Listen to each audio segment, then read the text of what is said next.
Hola, queridos hermanos y amigos, saludos para todos ustedes en el amor de Dios. Continuamos estudiando la lección sobre el Génesis, estudio número 3, Caín y su legado.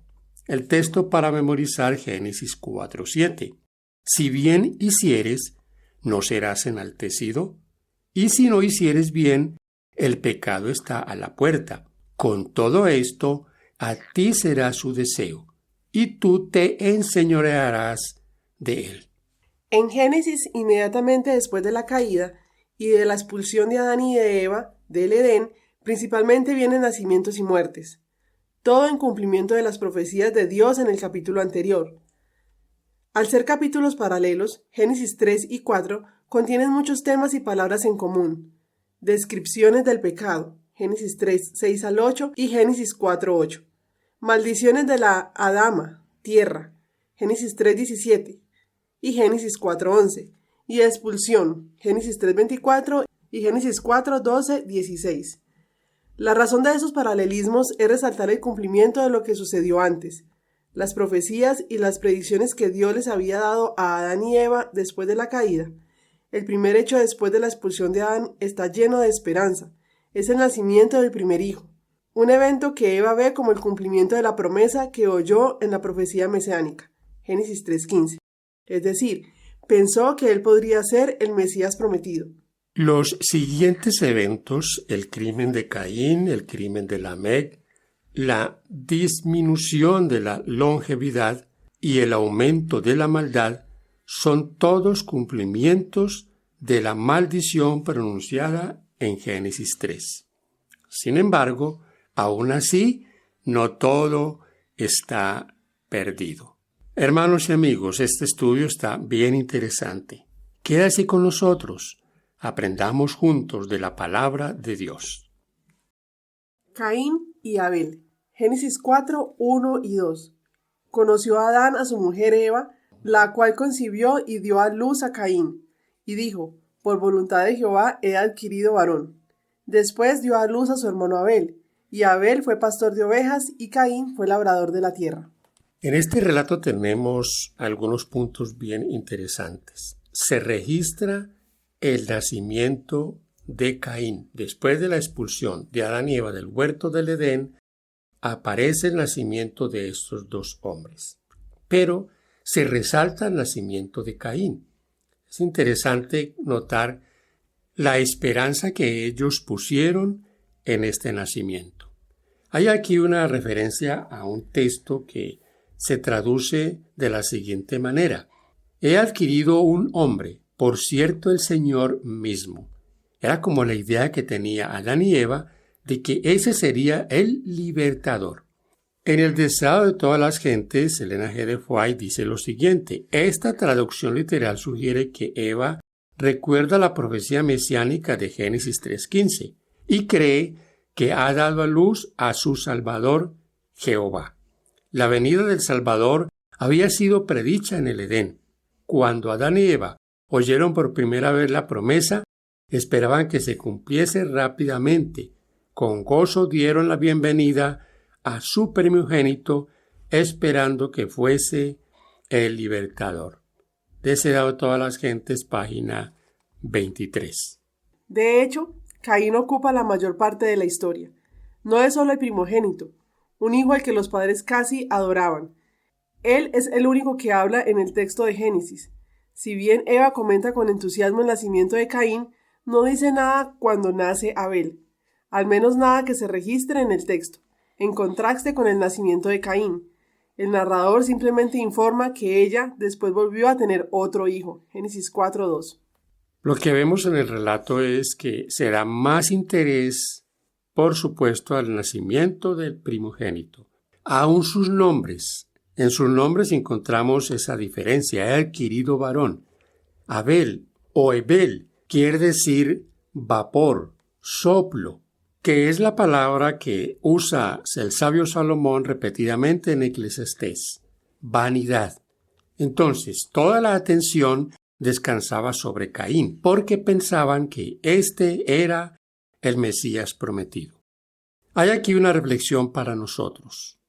cuáles son las cosas en la vida que en verdad son Hebel, o sea, son vanidad.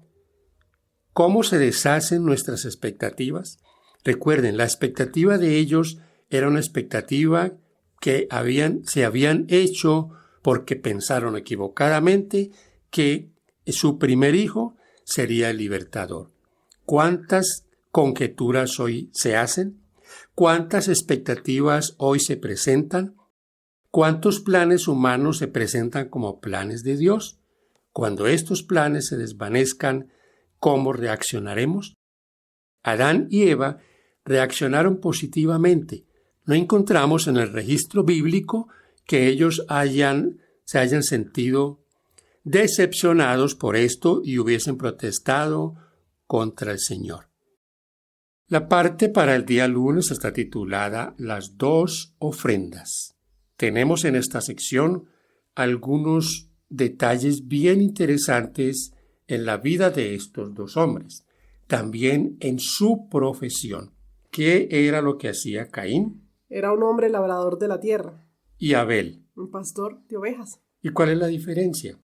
Pues yo creo que el hombre labrador de la tierra es más rudo, sí, por su oficio, y Abel debió haber demostrado mucha paciencia, cuidador de sus ovejas, debió haber sido más noble.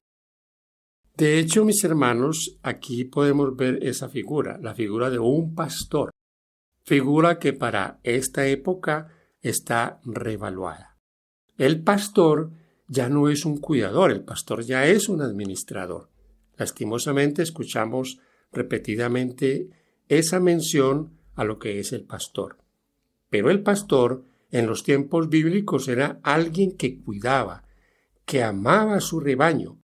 Otro asunto, María Eugenia, que viene a mi mente es, en este caso, la relación de Abel con sus ovejas y cuando él lleva de su rebaño lo mejor para sacrificarlo, no creo que haya sido un momento agradable. Fácil para él, no, claro, y él estaba acostumbrado a sus animalitos y de pronto se había encariñado con ellos. Y sí, y es un asunto que debemos deducirlo por su oficio de pastor, que era cuidar sus ovejas, las ovejas que había recibido.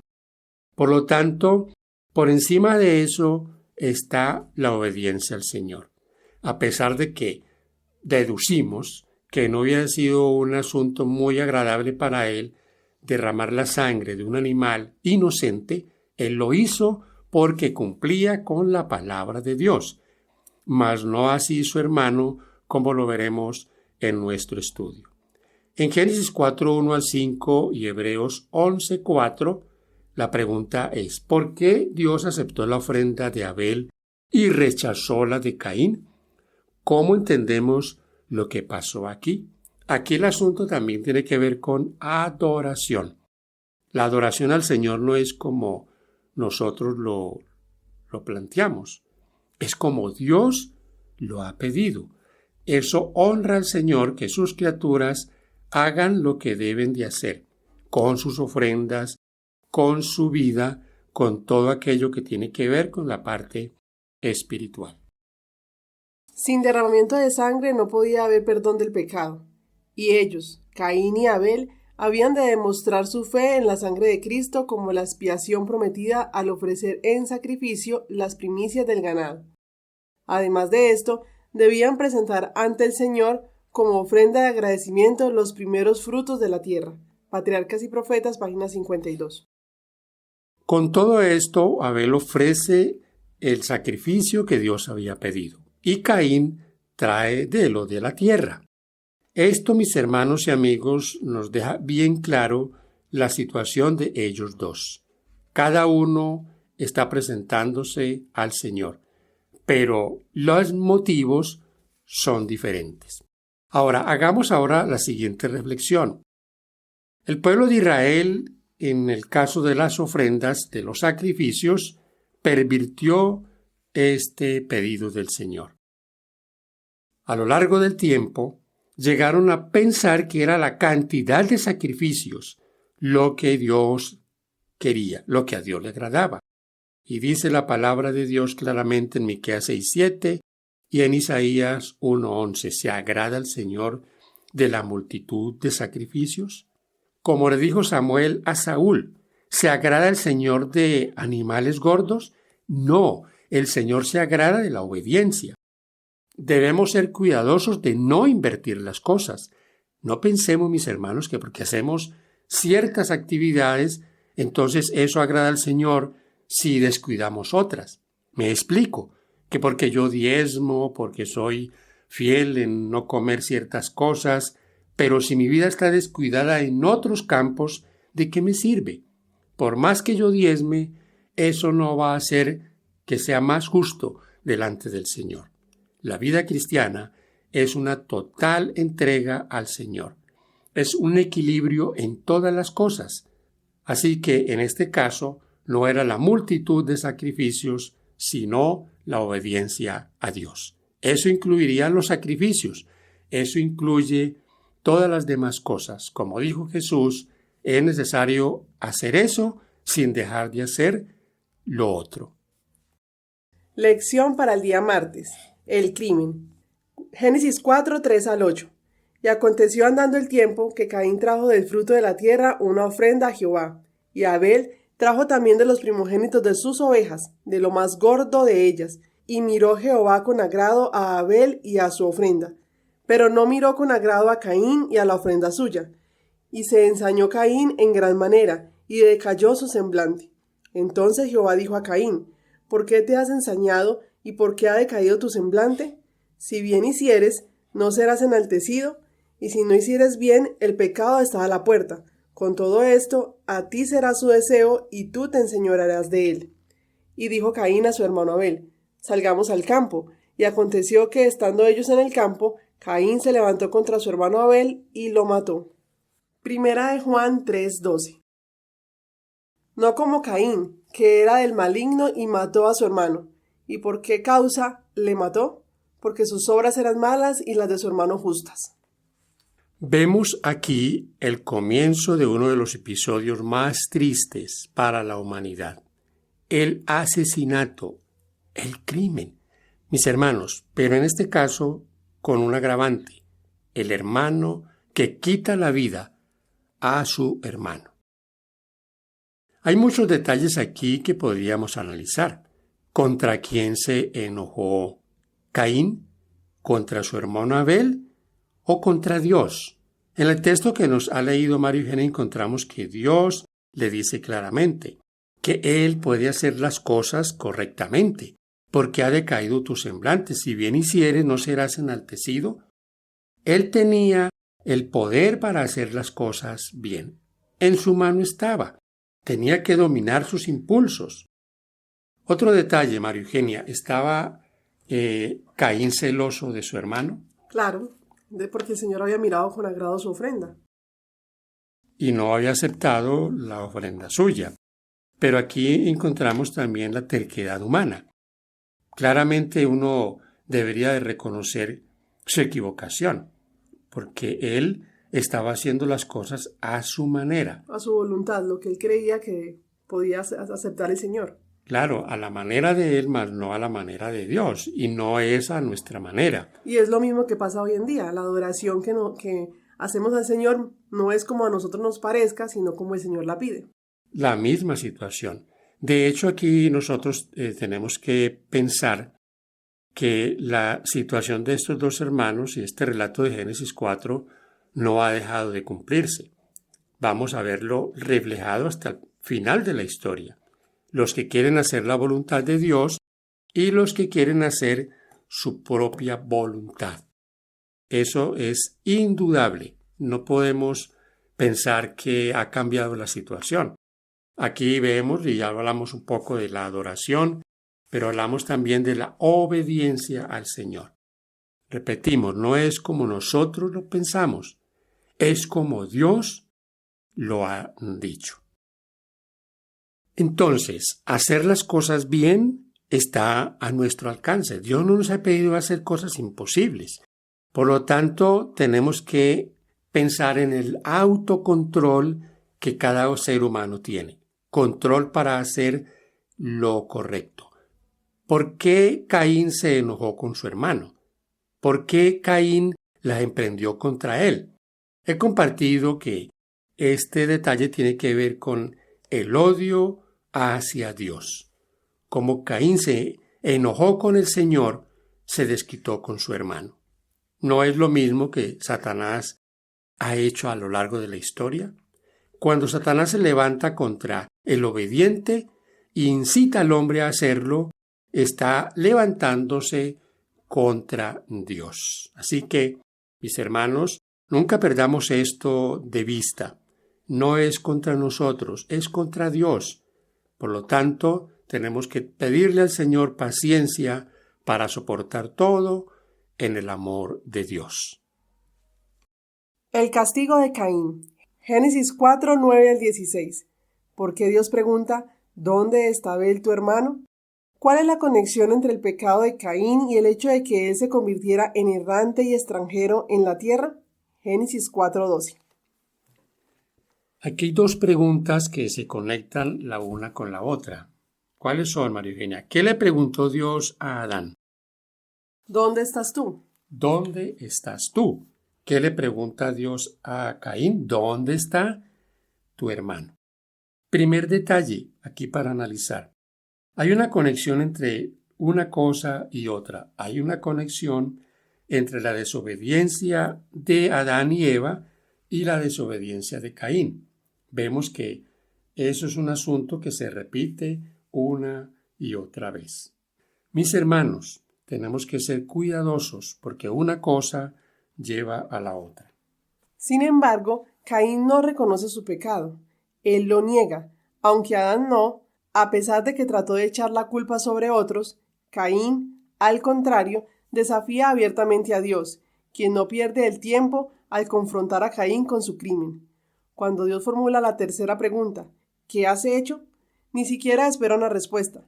Le recuerda a Caín que él lo sabe todo, porque la voz de la sangre de Abel le ha llegado desde la tierra. Génesis 4:10. Una imagen que significa que Dios está al tanto del asesinato y responderá a ello. Abel está en la tierra, un vínculo que tiene relación directa con la caída y con lo que el Señor ha dicho que le sucedería a Adán. Génesis 3:19. Algunos se preguntan por qué Dios no mató a Caín, no lo castigó de una vez. ¿Saben que esto tiene que ver con la gracia divina? Sea cual sea la situación aquí, Dios le está dando una oportunidad. La oportunidad de que reflexionara. De hecho, leímos en el texto que Dios lo llama a pensar en que no debe de hacer lo que está en su mente, que puede dominar sus impulsos. Mas, sin embargo, por encima de la advertencia divina, Caín mató a su hermano. El versículo 14 de Génesis 4 dice que de tu presencia me esconderé. Mis queridos hermanos, esconderse de la presencia de Dios nunca ha pasado de moda. ¿Cómo nos escondemos? Bueno, nos escondemos en nuestras propias ideas, nos escondemos en las cosas que nos agradan, en el pecado, huimos del Señor. Otros millones y millones de personas se esconden en falsas doctrinas, en asuntos humanos, en salvaciones inventadas por los hombres. Así que seamos cuidadosos. Pensemos que, igual que Caín, podemos estar escondiéndonos del Señor. Llegamos a la parte final de nuestro repaso de esta lección. La maldad del hombre, lección para el día jueves. Génesis 4:17 al 24. La primera pregunta, ¿cuál fue el legado de Caín? La maldad, el crimen. Y esto se fue ya transmitiendo de generación en generación. Fue una secuencia. La maldad se va transmitiendo como un virus. Y esta parte, mis hermanos, ha traído dolor a lo largo de la historia. Todos los días se derrama sangre en el mundo. Todos los días se enlutan familias. Vemos crímenes atroces. Qué cosa tan terrible. Y no parará hasta que Cristo venga por segunda vez. Ahora vemos aquí otros dos detalles en esta lectura y es el asunto de Lamec, descendientes de Caín. Lamec parece más altanero, ¿no? porque él habla de matar a 2 hombres y encontramos también ahí la poligamia. El hombre tiene 2 mujeres. Fíjense cómo ahí comienza a verse la diferencia entre los obedientes y los desobedientes. ¿Y cómo se va incrementando la maldad? Y irá en aumento, y siempre ha sido así, en aumento. Ahora, conoció Adán de nuevo a su mujer Eva, y concibió y dio a luz a otro varón. ¿A este cómo lo llamaron? Set. Set. Aquí vemos la diferencia en estos 2 descendientes de Adán. El uno, el promotor de la maldad, Caín, y el otro, quien fue el representante de Dios, aquellos que hacían la voluntad de Dios, los hijos de Dios y los hijos de los hombres, Caín y Abel. Mis hermanos, aquí tenemos nosotros una reflexión que hacer. El pecado debe ser erradicado de nuestra vida. No podemos conformarnos con una vida mediocre o una vida que no tenga un propósito. Debemos tener un propósito, y el propósito es que Dios nos limpie cada día. No podemos permitir que ese virus de la maldad esté todavía en nuestro corazón. Que Dios pueda limpiar nuestro ser, pueda hacernos cada día aptos para el reino de los cielos. La maldad del hombre en aumento. La maldad aún de los mismos religiosos. Hoy tenemos un mundo lleno de religiosidad, pero también al mismo tiempo lleno de maldad, de falsas creencias, de salvación hecha al estilo del hombre. Que Dios nos ayude, que viviendo en un mundo tan terriblemente contaminado, podamos ser diferentes. Como dijo el Señor Jesús, la sal de la tierra. La consabida frase Enoc caminó con Dios, Génesis 5, 22 y 24, significa compañerismo íntimo y diario con Dios. La relación personal de Enoc con Dios era tan especial que le llevó Dios, Génesis 5, 24. Sin embargo, esta última frase es la única en la genealogía de Adán y no apoya la idea de una vida inmediata en el paraíso para aquellos que caminan con Dios. Fíjate que Noé también caminó con Dios, Génesis 6, 9. Y murió como todos los demás seres humanos, incluyendo a Adán y Matusalén. También es interesante notar que no se da ninguna razón para justificar esta gracia especial. Enoc se convirtió en el predicador de la justicia e hizo saber al pueblo lo que Dios le había revelado. Los que temían al Señor buscaban a este hombre santo para compartir su instrucción y sus oraciones. También trabajó públicamente dando los mensajes de Dios a todos los que querían oír las palabras de advertencia. Su obra no se limitaba a los descendientes de Set. En la tierra donde Caín había tratado de huir de la divina presencia, el profeta de Dios dio a conocer las maravillosas escenas que había presenciado en visión. He aquí, dijo, vino el Señor con sus santas decenas de millares, para hacer juicio contra todos y dejar convictos a todos los impíos de todas sus obras impías que han hecho impíamente. Judas 14:15, Patriarcas y Profetas, página 65. Gracias por acompañarnos hasta este punto en el comentario de nuestra lección. Que Dios te bendiga y gracias por compartir el estudio de la palabra de Dios.